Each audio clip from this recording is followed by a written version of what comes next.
The latest dietary guidelines, the 2015 guidelines won't be out probably until January 2016, have a chapter on food components to reduce, but when they say things like reduce intake of solid fats, major sources of saturated and trans fatty acids, what does that mean in terms of which foods to reduce? Similarly, there's a chapter on nutrients we should increase our intake of, so-called shortfall nutrients, but when they say we need more magnesium, for example, what does that mean in terms of actual food? Let's look at 20 different types of foods to see, based on the federal guideline criteria, which foods are the healthiest and which foods are the least healthy.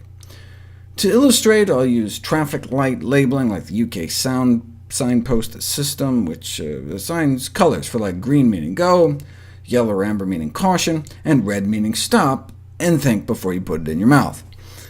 Added sugars is easy. Anyone could have guessed sweets and soda, but there's often surprising levels even in savory snack foods, like Ritz crackers, which I'm using as my snack example.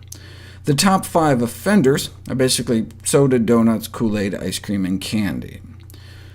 Next is caloric density, calories per serving, where oils join dessert and processed snack foods as the worst, though one cannot consider eggs, fish, nuts and seeds, poultry, other meat, or soda to be low-calorie foods. The top 5 sources of calories in the American diet are basically desserts, bread, chicken, soda, and pizza. Can you guess where cholesterol is found? Desserts, dairy, eggs, fish, chicken, and other meat. Number 1 by far is eggs, but then chicken contributes more cholesterol to the American diet than beef, then cheese and pork. Here are the foods high in saturated fat, coming from dairy, dairy donuts, dairy chicken. Salt levels, highest in lunch meat and snack foods, but Americans get most of their sodium from bread, chicken, and pizza. About half of our food groups here have trans fats, either naturally or artificially added or created. Cakes, cookies, crackers, pies, and donuts, number 1, then animal products, margarine, French fries, chips, and microwave popcorn. Now to the nutrients. Green is a high source, pale green is a medium source, and white is a poor source for calcium, fiber, magnesium, potassium, vitamin A, vitamin C, vitamin D, vitamin E, and vitamin K. OK, I know that was a little fast. Let's put it all together.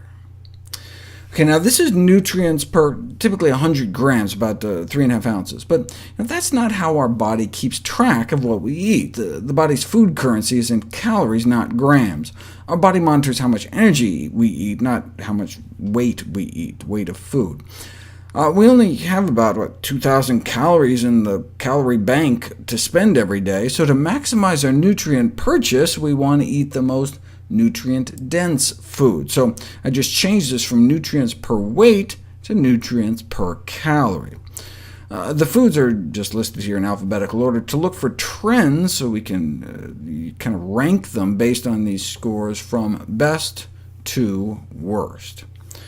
So the foods to emphasize in one's diet are unprocessed, unrefined, plant-based foods, which in general lack the disease-promoting components, and, as the Dietary Guidelines Committee put it, these foods contain not only the essential vitamins and minerals, but also hundreds of naturally occurring phytonutrients that may protect against cancer, heart disease, osteoporosis, and other chronic health conditions. So this chart actually extends far to the right, hundreds of additional bright green columns capturing all the phytonutrients found in whole plant foods, but largely missing from processed and animal-derived foods. There would just be hundreds more white columns here in the middle, with a few green tiles far off at the end.